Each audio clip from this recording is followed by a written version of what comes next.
Hello दोस्तों, welcome to my YouTube channel 1 hour daily education. और इसमें हम कवर कर रहे हैं अपनी सामान्य हिंदी। इसका ऑलरेडी 1 चैप्टर हम कवर कर चुके हैं, जिसमें हमने एमसीक्यू सॉल्व किए थे। फर्स्ट चैप्टर था हमारा भाषा तथा व्याकरण। आज इसका जो सेकंड चैप्टर है, सेकंड अध्याय है, उसका नाम है वर्ण तथा ध्वनि विचार। तो इसके एमसीक्यू सॉल्व करेंगे। एमसीक्यू जो है, इसमें हम आज हमारे पास 60 क्वेश्चन है, इसके सॉल्व करेंगे। और इससे पहले सॉल्व करने से पहले वर्ण तथा ध्वनि विचार के बारे में थोड़ा ऊपर ऊपर से रीडिंग कर लेते हैं। इसके बाद हम क्वेश्चन सॉल्व करेंगे, ठीक है दोस्तों। वर्ण तथा वर्णमाला, ठीक है, आपको साफ साफ दिख रहा है ना जी। संरचना की दृष्टि से वर्ण भाषा की लघुत्तम इकाई है। वर्ण उस मूल ध्वनि को कहते हैं जिसका खंड संभव नहीं है, जैसे ए, के, चे, पे इत्यादि। वर्ण के अंतर्गत अक्षरों की प्रवृत्ति, ध्वनि, चिन्ह तथा शब्द निर्माण का प्रक्रिया का अध्ययन होता है। वर्ण के उच्चारण समूह को वर्णमाला कहते हैं। हिंदी वर्णमाला में 46 वर्ण हैं। इसके अतिरिक्त 3 संयुक्त वर्ण, 1 मिश्र वर्ण तथा 2 अयोग्य वर्ण भी है। इन वर्णों को दोस्तों, ये आपको याद रखना है, हिंदी वर्णमाला में कितने वर्ण है? 46 वर्ण है। और इसके संयुक्त में 3, जिसमें 1 मिश्र तथा 2 अयोग्य है, ठीक है। इन वर्णों के स्वर तथा व्यंजन में बांटा गया है। तो ये देखते हैं। स्वर वर्ण। स्वर वर्ण उन वर्णों को कहते हैं जिसका उच्चारण स्वतंत्र रूप से होता है। हिंदी वर्णमाला में स्वरों की संख्या 11 है। स्वरों को उसके उच्चारण के आधार पर 2 भागों में विभाजित किया जाता है, ह्रस्व या दीर्घ। ए, ई, उ ह्रस्व स्वर है। इनके उच्चारण में कम समय लगता है। आ, ई, उ, ए, ओ तथा त्र दीर्घ स्वर है, क्योंकि ह्रस्व स्वर की तुलना में इन स्वरों के उच्चारण में अधिक समय लगता है। ठीक है दोस्तों, आपको ये याद रखना है। बाकी क्वेश्चन सॉल्व करते हैं, आपको इनकी मदद मिलेगी, ठीक है। ए, ओ तथा ओ को संयुक्त स्वर भी कहा जाता है। वस्तुत इनकी संरचना 2 स्वरों के मेल से हुई त्र स्वर वन है, किंतु तत्सव शब्दों में ही ये स्वतंत्र रूप से शब्द के आरंभ में आता है। अब देखते हैं। अयोग्यवह कहलाने वाले 2 वर्ण ए अने अनुसार तथा अने विसर्ग है। इसका प्रयोग स्वर तथा व्यंजनों के साथ किया जाता है। अने विसर्ग का प्रयोग तत्सम शब्दों में व्यंजनों के अंत में ही होता है, जैसे प्रांत। स्वर व्यंजनों के साथ शब्दों में मात्रा के रूप में आते हैं। शब्द के प्रारंभ तथा अंत में ही ये स्वतंत्र रूप में आते हैं, मध्यम में कभी नहीं। स्वर रहित व्यंजन के अंत में हलंत, ये बोलते हैं ना हलंत, इसे हलंत बोलते हैं। जो ऊपर पढ़ा था हमने, यहाँ पे पढ़ा था ऊपर, कहाँ पे, वर्ष ए के, इसमें हलंत, ठीक है, लगाकर शब्द पूर्ण किया जाता है। स्वरों का उच्चारण स्थान कंठ है, जिसका उच्चारण वायु निष्कासन के माध्यम से होता है। व्यंजन वे वर्ण है जिसका उच्चारण स्वर की सहायता से होता है। प्रत्येक स्वतंत्र वर्ण के उच्चारण में ए स्वर की ध्वनि में छिपी होती है, ठीक है। हिंदी में व्यंजनों की संख्या 33 है। हिंदी में व्यंजनों की संख्या कितनी है? इस टाइप के क्वेश्चन आ जाते हैं, ठीक है। 33 है। व्यंजन 3 प्रकार के होते हैं, स्पर्श, अंत, इष्ट तथा उष्म। स्पर्श व्यंजन का उच्चारण किसी विशेष अंग अथवा अंगों की सहायता से होता है। इसके उच्चारण में कंठ के अतिरिक्त जागृत द्वारा तालु, मुद्रा, दंत, ओष्ठ इत्यादि स्थानों में स्पर्श से होता है। इस वर्गीय व्यंजन भी कहा जाता है। अब देखते हैं वर्ग। के वर्ग, चे वर्ग, टे वर्ग, ठीक है, साफ दिख रहा है ना आपको दोस्तों? हाँ, ते वर्ग, पे वर्ग। तो क्या है? के, खे, गे, घे, डे कंठ से उच्चारित वर्ण। चे वर्ग, चे, छे, झे, झे तालु से उच्चारित वर्ण। टे वर्ग, टे, ठे, डे, ढे, ने मुद्रा से उच्चारित वर्ण। ते वर्ग, ते, थे, दे, ने दंत्य से उच्चारित वर्ण। पे वर्ग, पे, फे, बे, में ओष्ठ से उच्चारित वर्ण। ये आपको एक बार रीडिंग कर लेना, इसको समझ जाओगे आप अच्छे से, ठीक है। अंत इष्ट व्यंजन, ये, रे, ले, वे अंत इष्ट व्यंजन कहलाते हैं। ये लास्ट में है ना, तो इसका नाम से पता चल रहा है अंत। ये वर्ण स्तर तथा व्यंजन के माध्यम स्थित है, जिस कारण अंत स्थ कहलाते हैं। ये आधे स्वर तथा आधे व्यंजन है। इसके उच्चारण जागृ विशेष सक्रिय नहीं रहती, जैसा अन्य वर्णों में होता है। आधुनिक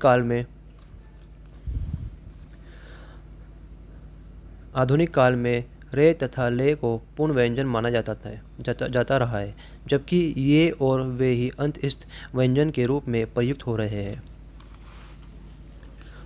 उष्म व्यंजन शे हे को उष्म व्यंजन माना गया है। इसको उष्म व्यंजन इसलिए माना जाता है कि इसके उच्चारण में घर्षण से उत्पन्न वायु का निष्कासन होता है।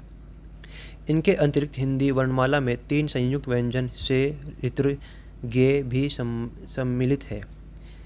ऋस्र एक मिश्र वर्ण है। ये संयुक्त व्यंजन 2 वर्णों के संयोग से बने हैं। के प्लस शे, जे प्लस गे, ते प्लस रे त्र, से प्लस रे श्रु। डे तथा डे 2 ऐसे व्यंजन हैं जो द्विगुण व्यंजन कहलाते हैं। शब्दों के अंत या मध्य में डे ढे वर्ण का प्रयोग होता है, जबकि प्रारंभ में डे ढे कभी नहीं आते और वे मूल वर्ण डे ढे ही प्रयुक्त होता है। व्यंजनों का उच्चारण वर्गीकरण। परिवर्तन के आधार पर व्यंजनों के उच्चारण को 8 भागों में बांटा गया है। स्पर्श, संघर्षी और संघर्षी, अनुनासिक, पार्श्विक, प्रकमित, उत्सिक्त एंड अर्ध स्वर। तो देखिए दोस्तों, स्पर्श में क्या है?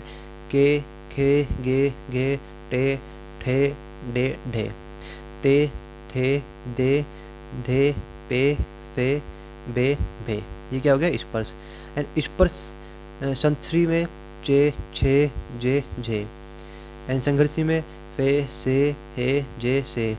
अनुनासिक में डे, गे, ने, गे बोलते गे, ठीक है, ने, न, म। एंड पार्श्विक में ले, प्रकमित में रे, उत्सिक्त में डे, ढे एंड अर्ध स्वर में ये वे।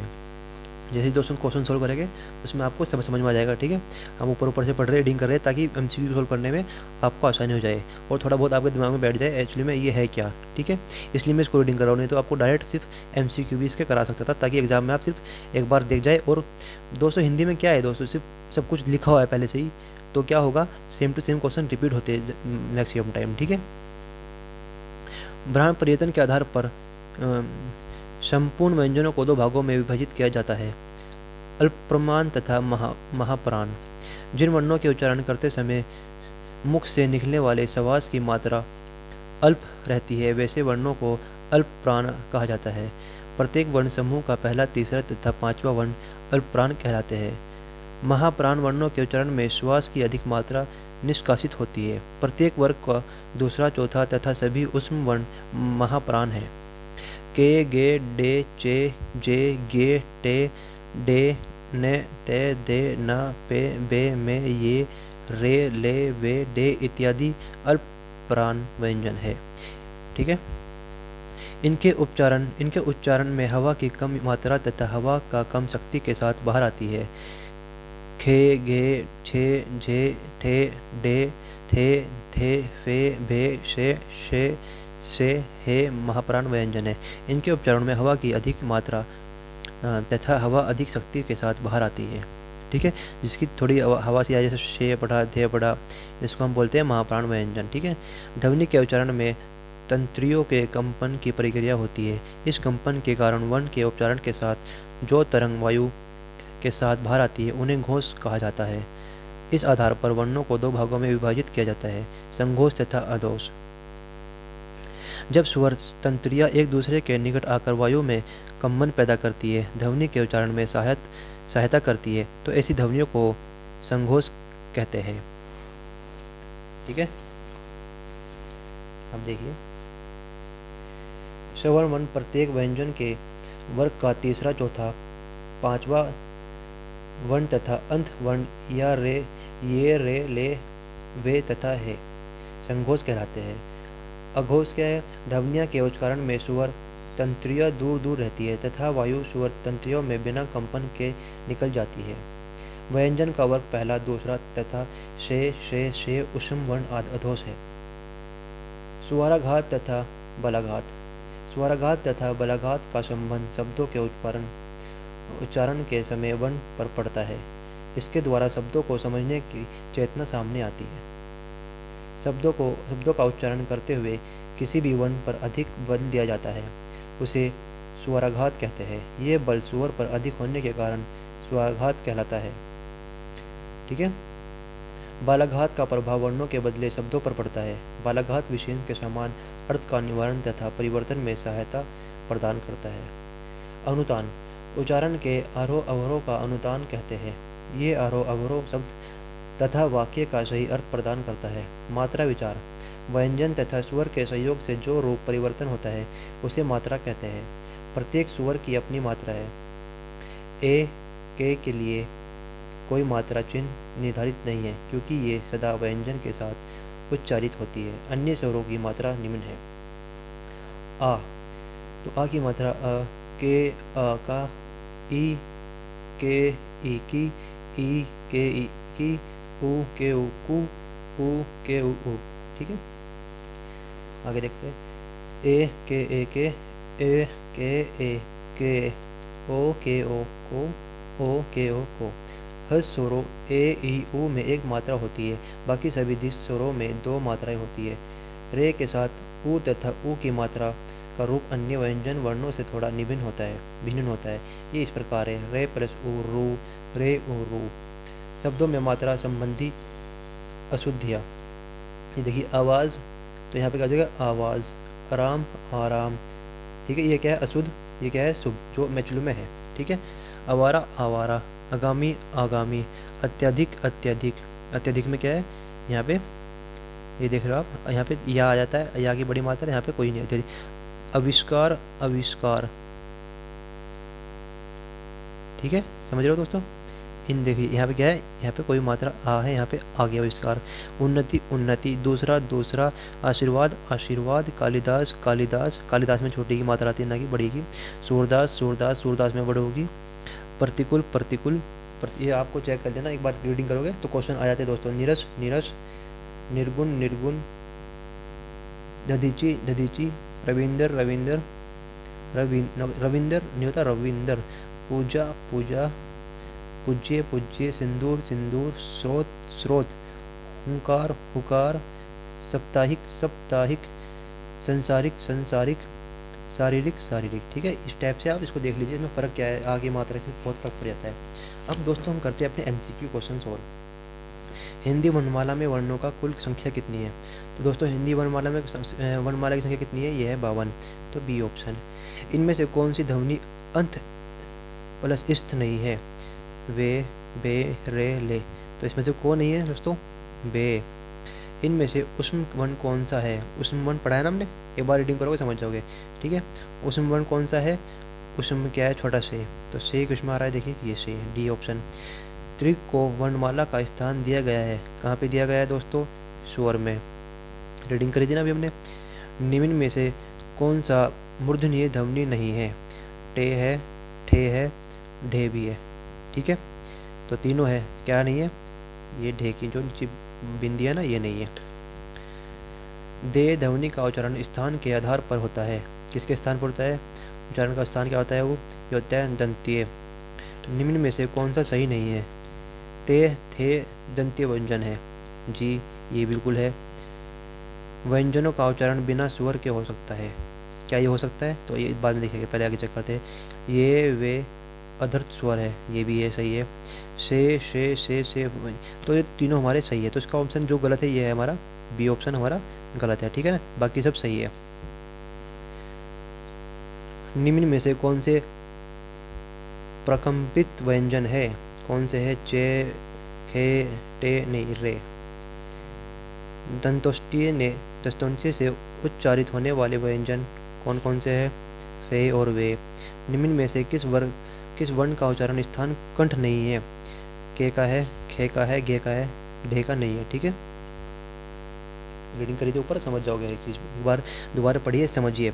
मैंने आपको रीडिंग करके बता दी, आपके सामने बुक खोल कर रख दी, आप इसको रीडिंग करिए, समझिए। ठीक है, बाकी अगर आपका एग्ज़ाम 2 दिन पहले 5 दिन पहले है तो इसको आप सिर्फ रट के चले जाइए, समझिए, रटिए। क्वेश्चन क्या होते हैं, रिपीट होते हैं, ठीक है।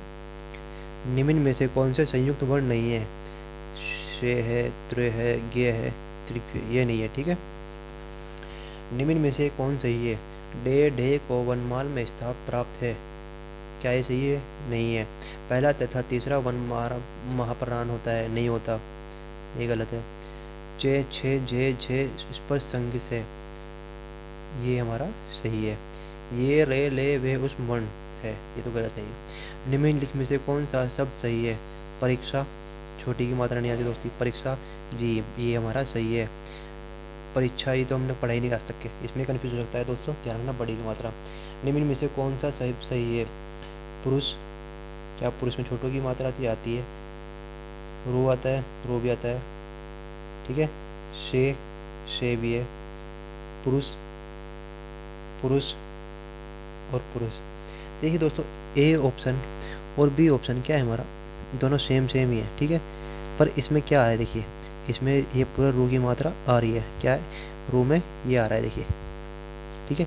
और पुरुष में आता क्या है, आधा रे आता है, एक तो फुल आगे घुमा के, एक आता है आधा रे। तो इसमें क्या होगा, हमारा बी ऑप्शन ठीक होगा, ना कि ये पुरुष। पुरुष नहीं होता, ठीक है, पुरुष नहीं होता, पुरुष होता है, ठीक है, ये आधा रे आ गया इसमें। अब क्या है, के प्लस ए से नियमित रूप के का नहीं होता, हमने ऊपर पढ़ा था ना अभी, के प्लस ए आपको दिखाया था दोस्तों, के प्लस ए, ठीक है ना। ये देखिए ऊपर आपको दिखाता हूँ, के प्लस ए, यही पढ़ा था ना हमने, क्या होता है के, तो ये कर देते हैं, बी ऑप्शन सही है। गे प्लस ऊ, ये भी हमने पढ़ा था ऊपर, तो गे प्लस ऊ को क्या बोलेंगे दोस्तों, गू, ना कि गू, ठीक है। बड़ों की मात्रा है ना यहाँ पे, तो बड़ा का छोटा होता छोटा। निम्न में से कौन सा सत्य है? स्वर का उच्चारण स्वतंत्र रूप से होता है, ये बिल्कुल सही है, यही सही है, बाकी पढ़ने की जरूरत भी नहीं है हमको। इनमें से उष्म ध्वनि कौन नहीं है? उष्म ध्वनि शे है, जी है, शे है, शे झे उष्म ध्वनि नहीं है, जिसमें हवा तेज निकलती है बाहर, वो क्या होती है हमारी उष्म ध्वनि, पढ़ा था ना दोस्तों, जिसमें हवा मुँह से बाहर निकल रही हो तेज, उसको बोलते हैं उष्म ध्वनि, ठीक है ना। अब क्या होता है, इसको अनुतान का संबंध है, अनुतान का संबंध किससे है? उच्चारण के समय से, उच्चारण के उतार चढ़ाव से, जी उच्चारण के समय से नहीं, उच्चारण के उतार चढ़ाव से है। निम्न में से कौन सही है? इसमें क्या है, अल्पप्राण में मुख से वायु की कम मात्रा निकलती है, बिल्कुल सही है, ठीक है। अल्पप्राण में मुँह से कम हवा निकलती है ना, तो वही हमारी क्या है, सही है, ऑप्शन है। तो आगे चलते हैं दोस्तों, बस पढ़ते जाइए, इसको आप समझते जाइए, आराम से क्वेश्चन सोल्व कर लोगे, ठीक है। निम्न में से कौन सा महाप्राण नहीं है? महाप्राण हमने बताया था आपको, देखिए क्या था, शे भी है, खे भी है, पर पे नहीं है, तो इसका आंसर हो जाएगा पी, पे। निम्न में से कौन सा एक अल्पप्राण ध्वनि है? अब देखिए, अल्पप्राण को ऊपर क्या पूछा था, प्राण नहीं है, इसमें क्या पूछा, अल्पप्राण। अब क्या है इसमें, के, इनमें से कौन सा अल्पप्राण ध्वनि है? के ध्वनि है, खे घे गे, ये क्या हो गया हमारा महाप्राण, ठीक है। अब क्या है, निम्न में से किस शब्द की वर्तनी शुद्ध है? आगामी, आगामी, आगामी, ये यहाँ पे एक बड़ा हो रहा था, तो सी ऑप्शन सही है। निम्नलिखित में से कौन सा शब्द शुद्ध है? आक्रामक, ये क्या है दोस्तों, ठीक है चलो थोड़ा मान लेते हैं इसको, पर इससे प्योर क्या है, यहाँ पे का बड़ा का डंडा आना चाहिए था, ठीक है, तो बी ऑप्शन सही है, आक्रामक, ठीक है। निम्न में से किस युग्य में अधस्तर का अधर स्वर कहा जाता है? तो ये वे, ये रे, ते फे गे घे, तो इसमें ऑप्शन ए, ये और वे में कौन सा वर्ण औष्ठ्य नहीं है? औष्ठ्य नहीं है, तो क्या दोस्तों, ने वर्ण औष्ठ्य नहीं है। निम्न में से कौन सा असत्य है? ते औष्ठ्य व्यंजन है, से उष्म व्यंजन है, फे औष्ठ्य व्यंजन है, से संयुक्त व्यंजन है, तो ऑप्शन क्या है, ए, ते औष्ठ्य व्यंजन है, ठीक है। अब देखते 28, चे वर्ग है, चे क्या वर्ग है किसका, यह है तालव्य, चे वर्ग है तालव्य से, ठीक है। निम्न में से कौन सा पार्श्विक वर्ण है? ये, रे, ले, वे, तो ऑप्शन ले। निम्नलिखित में से कौन सा उत्सिक्त व्यंजन है? ये, वे, डे, ढे, भे में, से, से, ये तो ही नहीं है, ये भी नहीं है, तो ये भी, तो बी ऑप्शन सही है। गे को वर्णमाला में माना जाता है। क्या माना जाता है गे को वर्णमाला में? गे को वर्णमाला में माना जाता है संयुक्त व्यंजन। ठीक है ना। निम्न सूचियों को सही विकल्प का चयन कर सुमेलित कीजिए। अब देखिए दोस्तों, क्या है? द्वितीय, मुद्रा, तालु, कठन। तो दोस्तों क्या है? द्वितीय क्या होता है? द्वितीय होता है हमारा ते, दे होता है नहीं, द्वितीय होता है हमारा,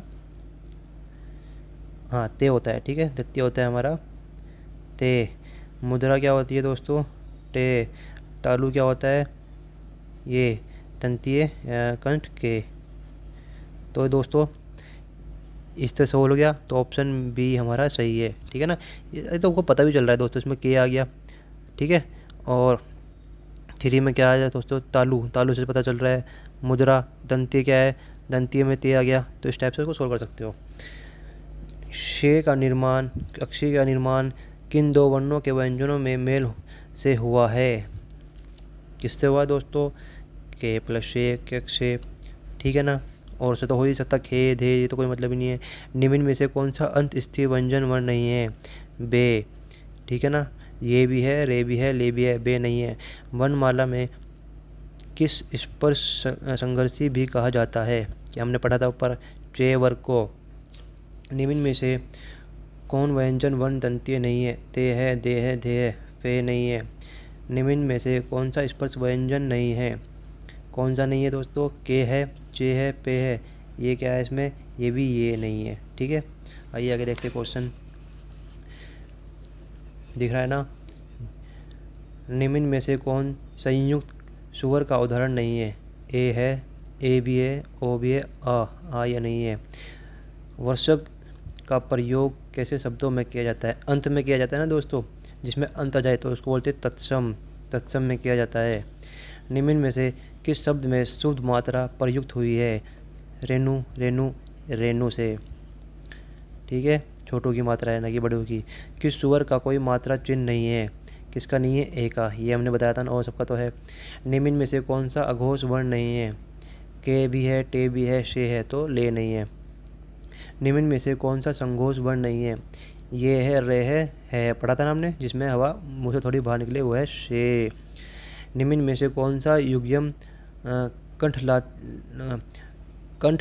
तालव्य है? कंठ तालव्य ए ऑप्शन सही है। चे, छे, जे नहीं है। ओ का उच्चारण स्थान कंठस्थीय। शे का उच्चारण स्थान है मुद्रणीय। शे का उच्चारण स्थान है, वो अगर शे है, यो शे है, तो इसका क्या है? तालव्य। निम्न में से कौन सा स्पर्श संघी है? के। ई का उच्चारण स्थान है तालव्य। वे का उच्चारण स्थान है दंतोष्टीय।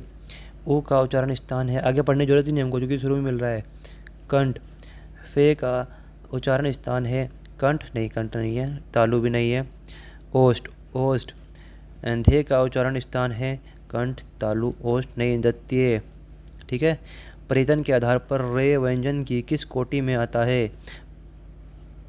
ये क्या है? प्रकंपित। निम्न में से कौन सा उष्म व्यंजन नहीं है? शे नहीं है, शे भी है, शे भी है, शे भी है, तो क्या रे नहीं है। निम्नलिखित में से किस वर्ण का उच्चारण तालु से नहीं होता? तालु से नहीं होता, किसका नहीं होता? चे का होता है, जे का होता है, जे तो के का नहीं होता।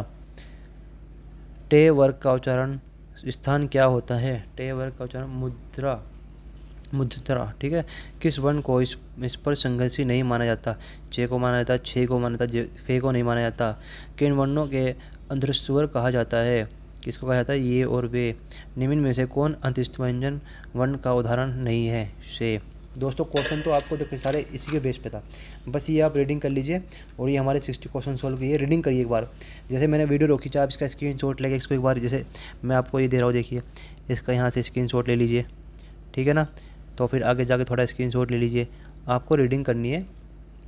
इसके बाद आप क्या करोगे, यहाँ से इसका स्क्रीनशॉट ले लीजिए, रीडिंग करिए। रीडिंग हिंदी ऐसी चीज़ है दोस्तों, अगर रीडिंग करोगे आप, रीडिंग करके थोड़ा समझ जाओगे, उसके बाद आप क्वेश्चन सोल्व कर सकते हो। नेक्स्ट वीडियो में दोस्तों हम देखेंगे, इसमें से बहुत ऐसे बनते हैं, एक दो क्वेश्चन बनते हैं, आराम से उसको आप कवर कर सकते हो। इसके बाद हम देखेंगे शब्द विचार।